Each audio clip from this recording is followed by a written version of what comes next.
be really frustrating when you have just organized and decluttered your home and then the next week it's back to where it was before. How do we solve these problems? Well, I have 5 steps today that I'm going to walk you through that have helped me to organize smarter, faster, and there are a few steps that I think a lot of us forget as we are beginning to organize. So if you're new here, my name is Becky and I have been decluttering and living a more minimalist life the past 6 years with my daughter who's 7 and my husband and my 2 dogs. One of the biggest problems I had was that I kept buying things and yet I didn't actually know what my problem was. I loved and still enjoy buying organizational products, but I've changed things up a lot over the past couple of years. And there are a few reasons why. So one of the big things that I noticed as I was decluttering was that I had so many extra baskets and boxes and I would hang on to them thinking I could use them somewhere else.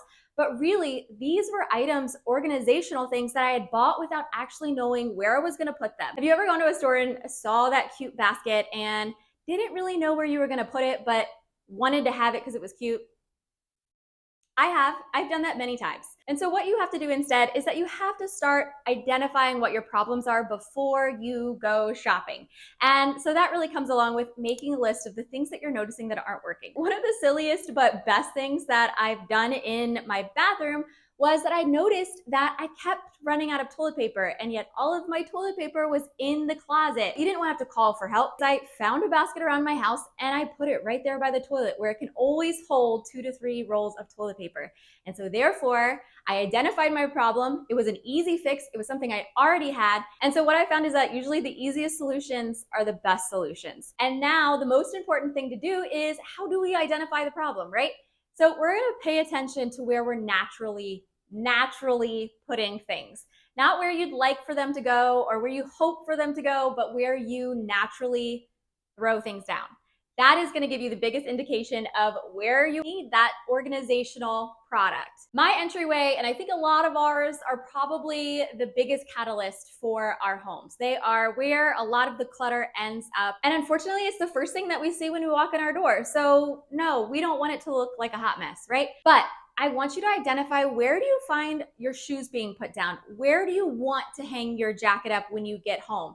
Where do you want to put your keys? If you want to become a clutter-free home, or at least most of the time, then you have to work with how you're already thinking. What is my brain naturally telling me to do? That has really helped me to be able to reset my home in the evening and in the morning a lot faster throughout my day because I'm not fighting my natural instincts. This next one is very important, and I don't want you to forget this because it really is about your mindset. In your home, I want you to start changing the way you speak to yourself. Are you telling yourself you're a messy person? Are you already discouraged and telling yourself you're never gonna get it done, it's never gonna be organized, I can never do a 15-minute reset of my home, it's just not gonna happen? When you tell yourself these things, you believe them. And I still have to fight this sometimes when I get overwhelmed. And so one of my favorite quotes that helps me time after time is, "I have not failed. I have just found 10,000 ways that won't work." Thomas Edison. And I remember for a long time when I was really starting this process, through the first year or two, I would do a lot of research, I would watch a lot of other people's YouTube videos, and I just kept failing. It can feel daunting, and it also can feel like, why do I keep failing? Maybe I'm just not good at this, maybe I can't do this. And when we get in that mindset, we give up and we slow down. And I did the same thing. For several months there, I would slow down my decluttering. I just felt like it was never gonna get done. And then finally, what got me going again was remembering the fact that it doesn't need to be perfect. And my home is gonna always look different from somebody else's.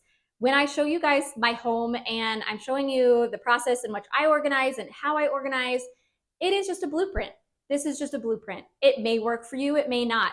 Our houses are all very different. Our brains work very different. But from my 10 years of experience as a teacher, I can say the more information that you know, the more research that you do, the better you're gonna understand how to organize, the better you're gonna understand what will and won't work for you. Like Thomas Edison said, it's a new way of learning what not to do in the future. And if you look at it that way, that this is a learning experience, this is not something that we're taught in school. How to work with our brains to best set up where we should keep things in our homes. I recently just reorganized 2 parts of my kitchen. that have been irritating me for years, and I have just tried to make do and make do.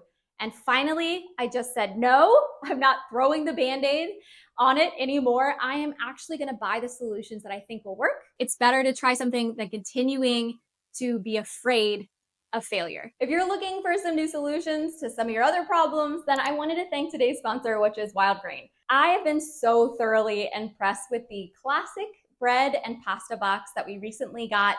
We had everything from Parmesan herb biscuits to their rigatoni, and we've already enjoyed their snickerdoodles. And this morning, I am thoroughly enjoying their chocolate croissants.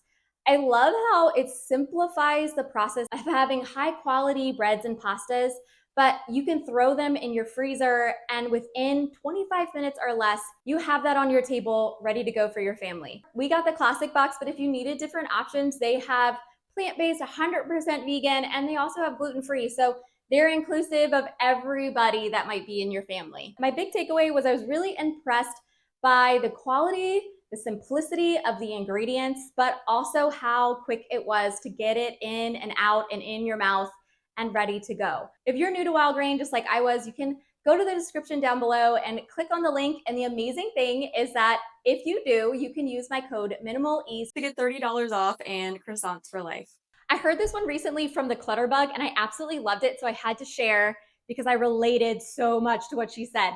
And that is, we got to stop throwing Band-Aids on our problems. And I absolutely loved this because I was the queen of throwing a Band-Aid on my problems, my piles, my clutter, my shoes, whatever. I would just try to get the cheapest and quickest solution without planning, without thinking about what I needed in that space. I still love a good thrift store with my mom, so I'm a very thrifty person. And I always hated spending more money than I thought I had to on any kind of solution for my problems. Look around your home. Do you have a bunch of really small bookshelves that aren't really taking care of your clutter? Do you have a bunch of spaces around your house that don't completely make sense, but you bought all the tiny solutions to fix all the problems, and now that they're all together, it just doesn't feel good, doesn't make sense? That's where I was in basically every area of my home. In my kitchen, I bought all these really small baskets, which were fine. They were an experiment. Did they work? No. I need something where I can take it out of the package and just throw it right into the cabinet. It needs to be easy and quick. And that's the way I'm going to put my food away. In my den, I used to just buy pieces of furniture thinking, okay, if I had one more thing, I'd have one more place to put all the toys, and then it'll feel cozy. I have more places to throw things when people come over, right? In the long run, they're probably pretty cheap and they're gonna break. You're gonna need a new solution. So I loved how the Clutter Bug, she said that we spend so much money on all these tiny solutions when we could just spend, yes, a little bit more at one time, but buy an actual solution that is working for us. When we redid our closet in our bedroom, that's exactly what that was. Yes, we did do it on a budget and we did it ourselves, but we spent a little bit more money to make the closet feel good, to freshen it up. And yes, it was an upfront cost, but I guarantee you throwing a few more shoe racks in there, it just wasn't solving our actual problem. So I'd love to know if you do that too. I've had to take off so many Band-Aids over the years and just realize that if I want something to work nicely and the right way, then I have to know what my problem is and I have to address the entire room as opposed to just one tiny pile at a time. So this one might be controversial to some of us, but that's okay. I think that decluttering is more important than organizing because when you have less to organize, it's gonna be a lot easier. So let's backtrack. Decluttering was where I really started because I didn't know how to organize my home. I had tried and failed that 10,000 times to organize my clutter and it wasn't working. And so finally, when I confronted the fact that I was not able to organize my home, I realized that I needed to declutter. And man, was it a whole long experience. I would be amazed if somebody could just declutter their whole lifetime of things in even a month or a year. It took me a while because guess what? I had to learn how to declutter with my brain. I had to learn the pitfalls that I kept having and the giving up and how to restart again once I've given up. It was a process, but that's the beautiful thing. When you have less to declutter, you have less to organize. And so if you're constantly trying to organize a bunch of things, not being able to find a home for them, not being able to find a solution for them. I want you to use your intuition, that feeling inside of you that reminds us time and time again that if I can't find a place for it, maybe it doesn't have a place. Isn't there a saying like that? Everything has a place and a place for everything. You can write who said that. I can't think of it right now. But that quote, right? That's what we need to remember. If you don't have a place for it, then it's clutter. Even if you like it, even if you enjoy it, I had to go through a lot of that. I know there's a lot of controversy around it, but I had to identify that other people can have things and I can really like them, but not need them. I also had to identify that I can have things and really like them, and yet I don't need them. I had this amazing woman comment on my last video, and she said something that I literally think I have her same brain. She said that I really like your home, and I like the way that you think about trying to make it cozy and warm and inviting, but you're not adding a bunch of excess decor. And that hit home because I'm the kind of person that I really liked a lot of my decor. I often bought more thinking more was better. If I enjoyed this, then I'm definitely going to enjoy 5 more, right? And that was my mentality for so long that I had to break down that thinking in order to change. And if you want to change, I want you to start identifying things that maybe you still like and enjoy, but they're not making your life easier. They're not helping you to reset in that 15 minutes. They're not helping you to keep a clutter-free home. They're headaches. And if they're headaches, even if we like them, we can probably let them go, right? But in that process, you can do some experiments, put it away for a little while, see if you can live without that gallery wall, put it in the closet, and see if you go back for it, if you really miss cleaning it. Probably not, right? But if you miss looking at it, right, then bring it back out.